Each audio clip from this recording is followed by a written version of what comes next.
বইপাঠ by আইকে চ্যানেলে আপনাদের সকলকে স্বাগতম। আমরা পড়ছিলাম গোলাম আহমদ মর্তুজা সাহেবের চেপে রাখা ইতিহাস। আজকে 11তম পর্ব।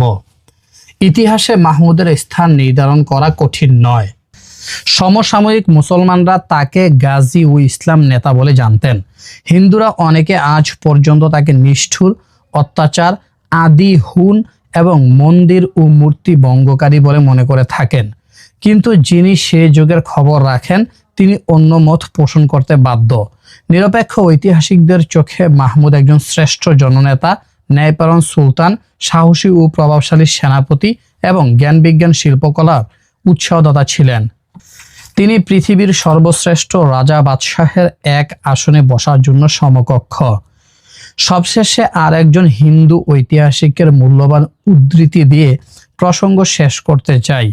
এটাই সঠিক কথা যে মাহমুদের যে সমর প্রতিভা ছিল তার তুলনা সমগ্র বিশ্বের ইতিহাসেই বিরল এবং প্রাক মুসলিম ভারতীয় রাজাদের দ্বারা প্ররোচিত না হলেও মাহমুদের সমর প্রতিভা কোনো না কোনোভাবে প্রকাশের পথ খুঁজে নিতই। হয়তো সে ক্ষেত্রে তার পক্ষে ভারতবর্ষের বদলে চীন তথা পূর্ব দিকে আক্রমণ চালনা করা সম্ভব ছিল। কিন্তু জয়পাল প্রমুখ ভারতীয় রাজন্যদের স্পর্ধা, শঠতা ও সন্ধি ভঙ্গের অপরাধ তার এই প্রতিভাকে বিশেষভাবে ভারতবর্ষের দিকে বিকাশের অনুকূল পরিবেশ করে দিয়েছিল। পাঞ্জাবে কর্তৃত্ব বিস্তার ছাড়া ভারতীয় ভূখণ্ডে কোনো স্থায়ী রাজত্ব প্রতিষ্ঠার অথবা ভারতীয় জনসাধারণের মধ্যে কোনো ধর্ম প্রচারের পরিকল্পনা তার ছিল না, তা তিনি করেননি। মোহাম্মদ বিন তুগলক। গিয়াসউদ্দিন তুগলকের মৃত্যুর পর তার পুত্র জুনা খাঁ মোহাম্মদ বিন তুগলক নাম দিয়ে সিংহাসন অধিষ্ঠিত হন। তার রাজত্বকাল ছিল 1325 থেকে 1351 খ্রিস্টাব্দ পর্যন্ত। সুলতান মোহাম্মদ বিন তুগলক ছিলেন ভারতের ইতিহাসে এক অতি উচ্চ মর্যাদা সম্পন্ন বাদশাহ। ধর্মের দিক দিয়ে তিনি যেমন স্বচ্ছ জ্ঞানের অনুসারী ছিলেন, তেমনি রাজনীতিতে বৈপ্লবিক চিন্তাধারার বিশ্বাসী ছিলেন। তার সম্পূর্ণ কোরআন মুখস্থ ছিল এবং হিদায়ার মতো ফিকহ শাস্ত্রের কঠিন গ্রন্থ কণ্ঠস্থ ছিল। তিনি উপদেশ দিতে গিয়ে কোরআনের শ্লোক উদ্ধৃত করতেন। বারুনী লিখেছেন, যখন আজানের শব্দ তার কানে পৌঁছত তিনি তখন দাঁড়িয়ে যেতেন এবং আজান শেষ না হওয়া পর্যন্ত একই অবস্থায় দাঁড়িয়ে থাকতেন। ঐতিহাসিক ফিরিস্তি সুলতানের নফল এবং মুস্তাহাব অর্থাৎ অতিরিক্ত যে উপাসনা সমূহ আছে আগ্রহের বর্ণনা দিয়েছেন। তিনি একমাত্র রমজান মাসে নয়, অসুস্থ অবস্থাতে, গ্রীষ্মের দারুণ ক্লান্তিতে ও মুহররম মাসের 10 তারিখে রোজা রাখতেন। ছোটখাটো ব্যাপারেও ধর্মের অনুশাসন মেনে চলতেন। শরীয়ত সম্মতভাবে জবে করা হয়নি বলে মনে হলে সে পশুর মাংস খেতেন না। শায়েখ আব্দুল হক মুহাদ্দিস দেহলভী রহমতুল্লাহর বর্ণনা থেকে জানা যায়, সিংহাসনে বসার পর তিনি কোনো উপাধি ধারণ করেননি। মোহাম্মদ নামই তার কাছে মানব সন্তানের মধ্যে শ্রেষ্ঠ নাম হিসেবে বিবেচিত ছিল। তবে তিনি নিজেকে মুহিমে সুনানে খাতামুন নবীন অর্থাৎ শেষ নবীর সুন্নতকে জীবিত কারক বলে অভিহিত করতেন। ব্যভিচার ইত্যাদি অবৈধ কাজের বিরুদ্ধে তিনি তীব্র নজর দিতেন ও অপ্রয়োজনীয়, অশ্লীল এবং কুৎসিত দ্রব্য থেকে যতদূর সম্ভব নিজেকে দূরে সরিয়ে রাখতেন। হারেমে প্রবেশের সময় মহরেম অর্থাৎ যাদেরকে বিবাহ করা অবৈধ এমন মেয়েরা তাকে দেখে পর্দা করতেন এবং তিনিও তাদের প্রতি দৃষ্টি দেওয়া অত্যন্ত দোষের মনে করতেন। সুলতান তার মাকে অত্যন্ত শ্রদ্ধা করতেন। তার কোনো আদেশেরই তিনি বিরোধিতা করতেন না। মদের ঘোর শত্রু ছিলেন তিনি। মদপানের অপরাধে একজন আমিরের তিনি সমস্ত সম্পত্তি বাজেয়াপ্ত করেছিলেন। শাহাবুদ্দিন আল আমির শিবলি বলেন, সে সময় দিল্লিতে প্রকাশ্যে মদ পাওয়া যেত না। তিনি মসজিদে জামাতের সাথে নামাজ পড়ার জন্য খুব জোর দিতেন। ইবনে বতুতাও এ কথা স্বীকার করেছেন। জামাতের সাথে নামাজ না পড়ার অপরাধে তিনি তার একজন নিকট আত্মীয়কে কঠোর শাস্তি দান করেন। ভারতে ইনি প্রথম বাদশাহ যিনি শাসন ব্যবস্থায় নামাজকে অঙ্গীভূত করেছিলেন। শেষ পর্যন্ত নাচ গান করা মেয়েরাও নামাজে অভ্যস্ত হয়ে পড়েছিল। সুলতান মোহাম্মদ বিন তুগলক তাবলিগের সমর্থক এবং সংস্কৃত ভাষায় সুপণ্ডিত ছিলেন। সে যুগে তিনি সতীদাহ প্রথা তুলে দিতে চেয়েছিলেন, কিন্তু হিন্দু ধর্মের বিরোধিতা বা হস্তক্ষেপ হবে বলেই তা থেকে বিরত হন। মোহাম্মদ বিন তুগলক কি পাগল ছিলেন? মোহাম্মদ বিন তুগলক ছিলেন সর্বগুণের সমন্বয়ে এক অদৃশ্য পূর্ব ব্যক্তিত্ব, অতুলনীয় আল্লাহ ভক্ত এবং নিরলস সংগ্রামী বাদশাহ। অতএব এরকম এক মধুর চরিত্র সম্রাটের গাড়ে পাগল, বিকৃত আর রক্তলোলুপ এর স্ট্যাম্প না লাগালে ঐতিহাসিক হওয়া যাবে কি করে? তাই তাকেও দুর্নামের শিকার হতে হয়েছে। অবশ্য এ কথা প্রকাশ্য দিবালোকের ন্যায় সুস্পষ্ট ছিল যে ভারতীয় মুসলমান বংশধররা যেন ইসলামের ছায়াবলম্বনে গঠিত হবে, হজরত মুহাম্মদের আদর্শবান হবে, উন্নত আদর্শে রাজা বাদশাহের চরিত্র মাধুর্যের রঙে রঙিন হবে, সেদিনই ভারত প্রভু ইংরেজদের লোটা কম্বল কাঁধে নিয়ে এ ভারত ভূমি ছেড়ে সুদূর পশ্চিমী দেশে পাড়ি দিতে হবে। তাই জেনে ইংরেজ প্রভু ও তাদের পোষ্যপুত্রের দল প্রায় সমস্ত আদর্শ মুসলিম রাজা বাদশাহদের চরিত্রে কলঙ্কের বিষাক্ত ইনজেকশন প্রয়োগ করেছেন। এমনকি অনেক স্থানে পবিত্র ইসলামের উপরও নির্মম আঘাত হেনেছেন। প্রধানত 4টি কারণে মোহাম্মদ বিন তুগলককে ইতিহাসে পাগল, নিষ্ঠুর এবং খামখেয়ালি অভিযোগে অভিযুক্ত করা হয়ে থাকে। কারণগুলো এরূপ: 1. রাজ্য জয়ের পরিকল্পনা, 2. রাজধানী দেবগিরিতে স্থানান্তরকরণ, 3. দোয়াব এলাকায় করবার স্থাপন ও 4. তাম্র মুদ্রার প্রচলন।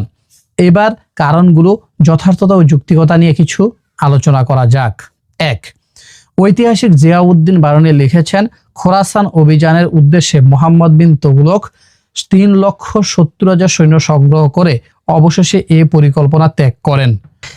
তাতে তার বাস্তব জ্ঞানের অভাব ও অদূরদর্শিতার পরিচয় পাওয়া যায়।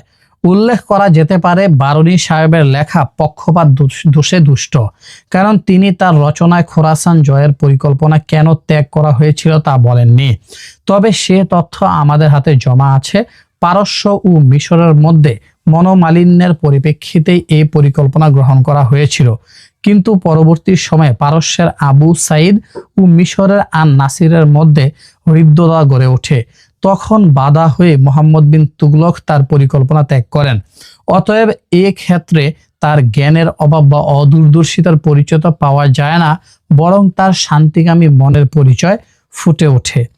তাছাড়া তাতে দেশের ক্ষতির পরিবর্তে যে বিরাট একটা লাভ হয়েছিল তা হচ্ছে এই যে যুদ্ধের প্রস্তুতির জন্য অনভিজ্ঞ প্রজাবৃন্দের বিরাট একটা অংশ যুদ্ধবিদ্যায় পারদর্শী হয়েছিল। তা আধুনিক রাষ্ট্রবিজ্ঞানের মতে এক উল্লেখযোগ্য অবদান। এছাড়া ঐতিহাসিক বারনী তার রচনায় মোহাম্মদ বিন তুগলকের চীন অভিযানের অসত্য ঘটনাকে স্থান দিয়ে ইতিহাসকে দূষিত করেছেন। অথচ বাস্তবে মোহাম্মদ বিন তুগলক চীন অভিযান তো করেনি, চীন অভিযানের পরিকল্পনা তার মস্তিষ্কে কোনোদিন স্থান লাভ করেনি। অবশ্য চীন ও ভারতের সীমান্তবর্তী কারাচল ও কুরমাচলে তিনি বাহিনী প্রেরণ করেছিলেন। তার পশ্চাতেও যথেষ্ট বাস্তব যুক্তি রয়েছে। উদ্যত পার্বত্য সর্দারকে আয়ত্তাধীনে আনার জন্যই তার এ অভিযান। শুধু তাই নয়, এ অভিযানের ফলস্বরূপ কারাচলের রাজা সুলতানের বশ্যতা স্বীকার করতে বাধ্য হন। 2. দেবগিরিতে রাজধানী স্থানান্তরের ঘটনাকে কেন্দ্র করে মোহাম্মদ বিন তুগলকের ন্যায় এক অভিজ্ঞ, দূরদর্শী ও অসাধারণ প্রতিভা সম্পন্ন ব্যক্তিত্বে যেভাবে কলঙ্কের কালি ছিটানো হয়েছে, তাতে অনেক ঐতিহাসিক নিরপেক্ষতা ও দূরদর্শিতার পরিচয় দিতে পারেননি। রাজধানী পরিবর্তনের ব্যাপারে ঐতিহাসিক ইবনে বতুতা যেভাবে কল্পনার তুলি দিয়ে চমকপ্রদ উপন্যাস সৃষ্টি করেছেন, তাতে সভ্যতার লেশমাত্র নেই। তিনি বলেছেন, দিল্লির লোকদিগকে শাস্তি দেওয়ার উদ্দেশ্যে তিনি দক্ষিণাত্যে তার রাজধানী স্থাপন করেছিলেন, কিন্তু এ উক্তি ভিত্তিহীন এবং প্রকৃত পক্ষে সত্যের অপলাপ। ঐতিহাসিক বারণীয় অনুরূপ উপন্যাসিক কৃতিত্বের পরিচয় দিতে ভুলেননি। কিন্তু আসল কথা হচ্ছে এই যে পিতার শাসনকালে বরঙ্গল অভিযানে নিযুক্ত থাকার সময় মোহাম্মদ বিন তুগলক দক্ষিণাত্যের বিপজ্জনক সমস্যার গুরুত্ব উপলব্ধি করেছিলেন। তাই সিংহাসন লাভের পরে এই সমস্যা সমাধানের উদ্দেশ্যে তিনি দেবগিরিতে দৌলতাবাদ নামক একটি রাজধানী স্থাপন করতে প্রয়াসী হলেন। অবশ্য এর পিছনে কারণ ছিল, কেননা দেবগিরি ছিল সাম্রাজ্যের অপেক্ষাকৃত মধ্যবর্তী এবং দক্ষিণাত্যের শাসন প্রণালী পর্যবেক্ষণ করবার অধিকতর নিকটবর্তী স্থান। সুদূর দিল্লিতে অবস্থান করে বৃহৎ সাম্রাজ্যের অধিপতি সুলতানের পক্ষে সমগ্র দেশ পরিচালনা করা এক প্রকার অসম্ভব ছিল। তাছাড়া দিল্লি ভারত সীমান্তের নিকটবর্তী হওয়ায় মঙ্গল আক্রমণের লক্ষ্যবস্তুতে পরিণত হয়েছিল। এসব নানা কারণে সুলতানের নতুন রাজধানী স্থাপনের পরিকল্পনাকে নিছক পাগলামি বলে উড়িয়ে দেওয়া চলে না, বরং এর পশ্চাতে তার যোগ্য শাসন ক্ষমতা ও দূরদর্শী মনের কৃতিত্ব লুকিয়ে রয়েছে। মোহাম্মদ বিন তুগলকের রাজধানী স্থানান্তরের ঘটনাকে কেন্দ্র করে বর্তমান গতানুগতিক ইতিহাসে পাওয়া যায় তিনি নাকি জোর করে সমস্ত দিল্লিবাসীদের গটি বাটি শিশু সন্তান সহ 700 মাইল পথ অতিক্রম করে দৌলতাবাদ যেতে বাধ্য করেছিলেন। ফলে অপারগ অনেক শিশু বৃদ্ধা নানা কষ্টে পথে মৃত্যুবরণ করেন। ইবনে বতুতার বর্ণনায় দিল্লি নগরী তখন মরুভূমিতে পরিণত হয়েছিল। তিনি আরো বলেন, এক পঙ্গু ব্যক্তিকে পথে নিক্ষেপ করা হয় এবং একজন অন্ধকে দিল্লি হতে দৌলতাবাদে টেনে নিয়ে যাওয়া হয়। কিন্তু এ সমস্ত উক্তি প্রকৃত সত্যের বিপরীত। 1327 ও 1328 খ্রিস্টাব্দের দুটি সংস্কৃত অনুশীলন লিপি হতে জানা যায় সুলতান সাধারণ প্রজাবর্গ অথবা হিন্দুদের রাজধানী ত্যাগ করতে আদেশ দেননি। প্রকৃত ঘটনা বেশ কয়েক বছর আগে ইবনে বতুতা ভারতবর্ষে এসে হাঁটুরে গল্পের ভিত্তিতে তিনি তার মতো প্রকাশ করে গেলেন। দিল্লি কখনো জনপরিত্যক্ত ছিল না অথবা কোনো দিন রাজধানীর মর্যাদা হারায়নি। এ অমোঘ ঐতিহাসিক সত্য সমীক্ষায় তার উক্তির অসারতা ও অযৌক্তিকতা প্রমাণ করে। তাছাড়া ইবনে বতুতার উক্তি সঠিক হলে 1329 খ্রিস্টাব্দে মুলতানে যে বিদ্রোহ ঘোষিত হয়েছিল তার বিরুদ্ধে এক বিরাট শক্তিশালী সৈন্যবাহিনী গঠন করা এ জনশূন্য দিল্লি থেকে সুলতানের পক্ষে কোনো মতেই সম্ভব ছিল না। সবচেয়ে আশ্চর্যের কথা হচ্ছে এই যে রাজধানী পরিবর্তনের যে কথা খুব জোর দিয়ে প্রচার করা হয়ে থাকে সেটাই আসলে সঠিক নয়। তিনি রাজধানী পরিবর্তন করেননি, তবে শাসন কার্যের সুবিধার জন্য দৌলতাবাদকে সাম্রাজ্যের দ্বিতীয় রাজধানীতে পরিবর্তন করতে চেয়েছিলেন মাত্র। আর দিল্লিবাসীকে দেবগিরি প্রেরণের পশ্চাতে আসল তথ্য হচ্ছে এই যে দক্ষিণাত্যের মুসলমানেরা সে সময় ধর্মবিমুখ হয়ে অত্যাচারী গোষ্ঠীতে পরিণত হয়েছিল। তাই তাদেরকে ইসলামের আলো দেখানোর জন্য দিল্লি হতে শুধুমাত্র একজন মুসলমানকেই দেবগিরি পাঠানো হয়েছিল। এছাড়া আরো অন্যান্য অঞ্চলে তিনি প্রচারক দল পাঠিয়েছিলেন। বিখ্যাত আলেম শামসুদ্দিন ইয়াহিয়াকে ডেকে বলেছিলেন, আপনি এখানে বসে কি করছেন? কাশ্মীরে যান এবং আল্লাহর সৃষ্টিকে স্রষ্টার দিকে ডাক দিন। তাই মনে হয় প্রত্যক্ষ জ্ঞানের অভাবে ইবনে বতুতা সাহেব কিংবদন্তির ভিত্তিতেই এ সমস্ত উপাদানগুলোকে বিকৃত ইতিহাসে স্থান দিতে গিয়ে তালগোল পাকিয়ে বসেছেন। তবে এ কথাও ঠিক যে ঐতিহাসিকরা কোনো নবী বা অবতার নন, তারাও রক্ত মাংসের মানুষ। অতএব ভুল ত্রুটি তাদেরও কিছু কিছু থেকে যাওয়া অস্বাভাবিক বা অসম্ভব নয়। ঐতিহাসিক বারণী বা ইবনে বতুতার ক্ষেত্র এ সত্য প্রযোজ্য। ইবনে বতুতা খ্যাতনামা ঐতিহাসিক হয়েও ইচ্ছাকৃতভাবে কেন অঘটন ঘটালেন তার উত্তরে বলা যায়, ইবনে বতুতা 1333 খ্রিস্টাব্দে ভারতবর্ষে এসে প্রায় 8 বছর কাল ধরে মোহাম্মদ বিন তুগলক কর্তৃক দিল্লির প্রধান কাজী বা চিফ জাস্টিসের পদে নিযুক্ত ছিলেন। কিন্তু এমন এক অমার্জনীয় অপরাধ তার দ্বারা হয়ে যায় যার বিচার সুলতানকে করতে হয়। বিচারে তাকে কারারুদ্ধ করা হয়। কারামুক্তির পর যদিও তিনি সুলতানের প্রীতি ফিরে পেয়েছিলেন, তথাপি শাস্তির কথা বলতে পারেননি। তিনি তার পুস্তকে সুলতানের প্রতি ঘৃণা ও অবজ্ঞাকে তিনি শত চেষ্টা করেও কোনো মতে চাপা দিতে পারেননি। দ্বিতীয়ত অপরাপর পর্যটকদের মতো তিনিও ঘটনার সাথে গল্পের সংমিশ্রণ ঘটিয়েছেন এবং অলিখ জনশ্রুতিকেই অধিক প্রাধান্য দান করেছেন। কারণ অধিকাংশ ঘটনা তিনি প্রত্যক্ষ দেখার সুযোগ পাননি, তাই বেশিরভাগ ক্ষেত্রে তাকে জনশ্রুতির উপর নির্ভর করতে হয়েছে। তবে তার শোনা কথার তদন্ত না করার অপরাধকে অস্বীকার করা যায় না। তবুও আমরা দ্বিধামুক্ত চিত্তে এ কথা বলতে পারি যে তার রচনায় সে যুগের অনেক মূল্যবান সংবাদ বা তথ্য ইতিহাসকে পরিপূর্ণতা দিয়েছে। 3. নিরপরাধ মোহাম্মদ বিন তুগলকের চরিত্রের নিষ্ঠুরতার আরও একটি অপবাদের আলেখ্য অঙ্কন করা হয়েছে। কোনো ঐতিহাসিকের মতে দোয়াবে সুলতান 10-20 গুণ কর বৃদ্ধি করে রায়ত শ্রেণীকে ভিক্ষাবৃত্তি গ্রহণ করাতে বাধ্য করেন এবং কৃষক শ্রেণীর উপর নিষ্ঠুর অত্যাচারের স্ট্রিম রোলার চালিয়ে গেছেন। বলা যেতে পারে প্রবাদ বাক্যের মতো এ মতকেই সাদরে গ্রহণ করে ইউরোপীয় ঐতিহাসিকরা তাতে আরও কল্পনার রং চড়িয়ে প্রকৃত ইতিহাসকে হজম করে ফেলেছেন। কিন্তু তারা তো আর নীলকণ্ঠ নন, তাই আবার তার উদ্গীরণ শুরু হয়ে গেছে বর্তমান লিখনী জগতে। এও জানিয়ে রাখা ভালো যে জিয়াউদ্দিন বারনী কদাচ সুলতানের প্রতি প্রসন্ন ছিলেন না। তাছাড়া তার ইতিহাসের ঘটনা বিন্যাসও ধারাবাহিকভাবে নয়। যখন যে শোনা ঘটনা তার কল্পনাকে উদ্দীপ্ত করেছে তখন সেটাকেই তিনি অগ্রে স্থান দিয়েছেন। ফলে তার বর্ণনায় মোহাম্মদ বিন তুগলকের সমস্ত কার্যকলাপই কার্যকারণ নীতি বিবর্জিত এক পাগলামি ক্রিয়াকাণ্ড বলে মনে হয়েছে। খলজি বংশের পতনের পর অভ্যন্তরীণ বিশৃঙ্খলার কারণে দোয়াব অঞ্চল হতে কর আদায়ের কোনো ব্যবস্থা গ্রহণ করা হয়নি। তাই মোহাম্মদ বিন তুগলক আলাউদ্দিন খলজি অপেক্ষা কম হারে পূর্ব আরোপিত করের পুনঃপ্রবর্তন করেন মাত্র। যেমন স্বাধীন ভারত রাষ্ট্রে দুদিন বছরে অনাদায়ীকৃত করকে একসাথে আদায় করা হয়। এটা যদি শিক্ষিত যোগে শিক্ষিত মানুষের কাছে দূষণীয় না হয় তবে মোহাম্মদ বিন তুগলকি বা দোষী হবেন কেন? কৃষি প্রধান রাষ্ট্রে পরপর 2 বছর বৃষ্টিপাত না হলে জনজীবন বিপর্যস্ত হয়।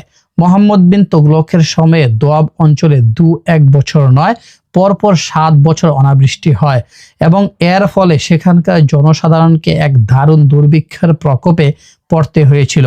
মোহাম্মদ বিন তুগলকের মতো এক উদারচেতা ও অসীম সাহসী বাদশাহের পক্ষেই এরকম ভীষণ সমস্যার মোকাবেলা করা সম্ভব হয়েছিল, কারণ তিনি এ বিপদে নীরব দর্শকের ভূমিকা পালন না করে দুর্ভিক্ষ পীড়িত প্রজাদের সাহায্যের নিমিত্তে খাদ্য দান, ঋণ দান, কূপ খনন, চাষের বীজ ইত্যাদির ব্যবস্থা করে জনকল্যাণকামী মনোভাবের পরিচয় দিয়েছিলেন। কথিত আছে হাতেম তাই এবং অন্যেরা 1 বছরে যা দান করতেন তিনি একবারেই তা করতেন। তাই ডক্টর ঈশ্বরী প্রসাদ দুঃখ করে বলেছেন, প্রায় 1 যুগ স্থায়ী মারাত্মক দুর্ভিক্ষ তার রাজত্বের গৌরব অনেকখানি বিনষ্ট এবং প্রজাদিগকে বিদ্রোহী করে তুলেছিল। তাকে নির এবং কেলি গালের মতো নিষ্ঠুর এবং রক্তপিপাসু দানব বলে অবহিত করলে তার মহান প্রতিভার প্রতি অবিচার করা হয় এবং দুর্ভিক্ষের প্রতিরোধের জন্য তার প্রকৃত চেষ্টা ও বিভিন্ন উন্নতিমূলক সংস্কারের পরিকল্পনা হেতু মহান কৃতিত্বের দাবিকে অবজ্ঞা করা হয়। 4. মোহাম্মদ বিন তুগলক তার রাজত্বের প্রথম ভাগে স্বর্ণরূপের পরিবর্তে তাম্র মুদ্রা প্রচলন করেন। মিস্টার টমাসের মতে তিনি ছিলেন প্রিন্স অফ মানিয়ার্স, অর্থাৎ টঙ্কা নির্মাতার রাজা। তার প্রবর্তিত মুদ্রা নতুনত্ব এবং গঠন বৈচিত্র্যের দিক দিয়ে দৃষ্টান্ত স্বরূপ, নমুনা এবং কার্যকারিতার দিক দিয়ে দৃষ্টান্ত স্বরূপ। নমুনা এবং কার্যকারিতার দিক দিয়ে এ মুদ্রার শিল্পসম্মত পরিপূর্ণতা প্রশংসনীয়। সাধারণত এ কথাই বলা হয়ে থাকে যে সুলতানের অপরিমিত উদারতা, দুর্ভিক্ষ, রাজধানী স্থানান্তরকরণ জনিত ব্যয় বাহুল্য, দিল্লিতে পুনর্বাসনের ব্যয় প্রবৃত্তির ফলে রাজকোষ শূন্য প্রায় হয়ে পড়লে সুলতান এ সমস্যার সমাধানের জন্য তাম্র মুদ্রার প্রচলন করেন। কিন্তু এ অভিযোগ সত্য নয়, কারণ তাম্র মুদ্রার অসাফল্যের ফলে সমস্ত তাম্র মুদ্রার বিনিময় জনসাধারণকে দেওয়ার জন্য তখনও সুলতানের হাতে যথেষ্ট স্বর্ণ ছিল, যেহেতু তারপরে স্বর্ণ ও রূপের বিনিময়ে রাষ্ট্রের সমস্ত তাম্র মুদ্রাকে তিনি ফিরিয়ে নিতে সক্ষম হয়েছিলেন। সেটা আজ নিরপেক্ষ ঐতিহাসিক দৃষ্টিতে এক অকল্পনীয় বিজ্ঞানময় কীর্তি। এছাড়া আরো বলা যায় তার যথার্থ সতর্কতা অবলম্বনের অভাব তাম্র মুদ্রা প্রচলনের কারণ আমরা এই কথার সাথে একমত নই। কেননা যদি এই কথা সত্যি হতো তাহলে কয়েক মাসের মধ্যে তিনি সমস্ত তাম্র মুদ্রা ফিরিয়ে নিতে সক্ষম হলেন কিভাবে? বলা বাহুল্য তার এই অভিনব পদ্ধতিতে জনসাধারণের ভুল বুঝাবুঝির কারণেই ছিল এ ব্যর্থতা। কিন্তু আজকের শিক্ষিত জনসাধারণ তার যুগে তদানীন্তন উৎকট মুদ্রাস্ফীতিকে মাত্র কয়েক মাসের মধ্যেই আয়ত্ত আনার ঐতিহাসিক ঘটনার প্রশংসা না করে পারেন না। মোট কথা মুহাম্মদ বিন তুগলকের সামগ্রিক জীবনে আলোচনা করে আমরা নিঃসংকোচে বলতে পারি তিনি একদিকে যেমন আদর্শ বাদশাহ, উন্নত চরিত্র সাধক, প্রতিভাশালী শাসক, যুগোত্তীর্ণ পণ্ডিত, অসাধারণ বক্তা ও অতুলনীয় দাতা ছিলেন, তেমনি অপরদিকে তর্ক, শাস্ত্র, জ্যোতির্বিদ্যা, দর্শন, গণিত এবং স্বাস্থ্য বিজ্ঞানেও তার বিস্ময়কর পাণ্ডিত্য ছিল। বারুনী বলেছেন, পাণ্ডিত্য ও প্রতিভা মুহাম্মদ ছিলেন সৃষ্টির বিস্ময়। বাদাউনি তাকে বৈপরীত্যের সংমিশ্রণ বলেছেন। ডক্টর ঈশ্বরী প্রসাদ বলেছেন, মধ্যযুগের রাজা বাদশাহের মধ্যে মুহাম্মদ বিন তুগলক প্রশ্নতাতীতভাবে সর্বাধিক সুযোগ্য সুশাসক ছিলেন। তার সময়ের হিন্দুদের লেখা হতেও পরিষ্কার বোঝা যায় যে তৎকালীন হিন্দু প্রজারা সুলতানের উপর খুব ভালো ধারণা পোষণ করতেন। 14 শতকের শেষের দিকে বিহারের বিখ্যাত কবি বিদ্যাপতি ঠাকুরের লেখা বিখ্যাত বই পুরুষা পরিষ্কাতে মুহাম্মদ বিন তুগলকের অত্যন্ত প্রশংসা করা হয়েছে। 1327 খ্রিস্টাব্দের সি রাধারানী ব্রাহ্মণের বই এ মুহাম্মদ বিন তুগলকের রাজত্বকে হীরা বলে উল্লেখ করা হয়েছে এবং তাকে সাকার সঙ্গে তুলনা করা হয়েছে। আজায়েবুল আসফার গ্রন্থের 2য় খণ্ডে সুলতান মুহাম্মদের হিন্দু মুসলিম ঐক্যের প্রয়াস উদারতার বহু প্রমাণ পাওয়া যায়। এ গ্রন্থের 9 পৃষ্ঠা হতে জানা যায় রতন নামে জৈনক হিউতকে তিনি সিন্ধু প্রদেশের গভর্নর নিযুক্ত করেছিলেন। এমনিভাবে মহাপণ্ডিত হাফেজে কোরআন মুহাম্মদ বিন তুগলক তার হিন্দু মুসলিম প্রজাবৃন্দের মধ্যে এক মিলন ঐক্য গড়ে তোলে মূল ইতিহাসে চির অমর ও অক্ষয় হয়ে আছেন। কিন্তু দুঃখের বিষয়, সাধারণ ইতিহাসে তিনি আজ তার সম্পূর্ণ বিপরীত।